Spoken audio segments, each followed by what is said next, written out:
हाँ भाई दे मरगरी लदा बची वर्कौ दा वाला पैक को दा यौ जोड़ा शो दा बला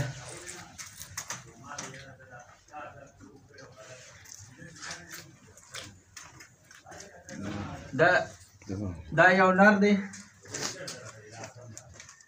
दा दुआ मादियानी दी او یو نر دا دی دا پکې لږ غټ دی دغه نو بل وړوکی رټ سره نه و دا یو نر لږ غټ راغی دا درې یو نره دي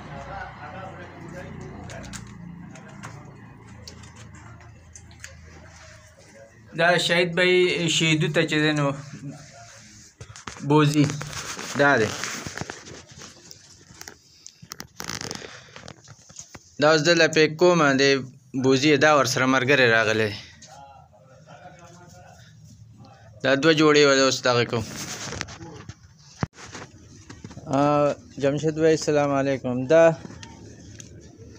دوه جوړې بچي مې ورته پیک کړلو دا دي او دا کسان دي بس دا پیسې په موټر سایکل باندې به وړي دا 72,000 روپۍ دی نه موږ واغستې ښه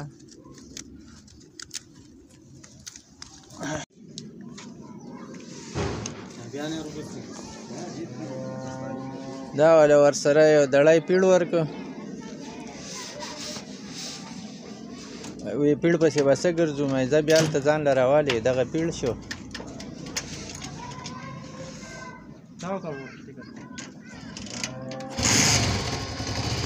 دا محمد شاهد دی شیدو دا د شیدو ته دا بچي بوزي کریکټ دی والا خانه زه به زه موږ دی درپسې دا پیل راړي که نه دا پیل راوالی بابو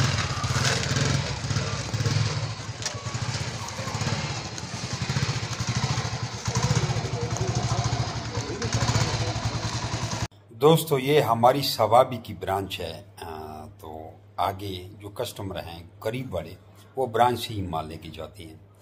आप भी मुझे व्हाट्सएप पर अपना नाम और शहर का नाम बताएं, आपको भी आपके शहर में ब्रांच बता देता हूँ।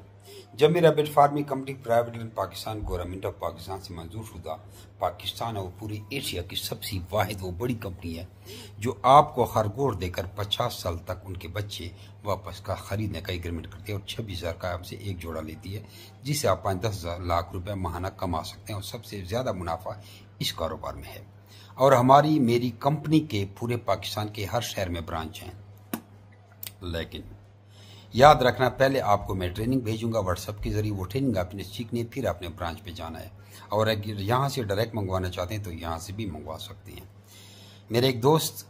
9 चक्कर लगा के आया मेरे फार्म पर, लेकिन उसको समझ नहीं है जब तक उसको मैंने व्हाट्सएप के जरिए ट्रेनिंग नहीं भेजी।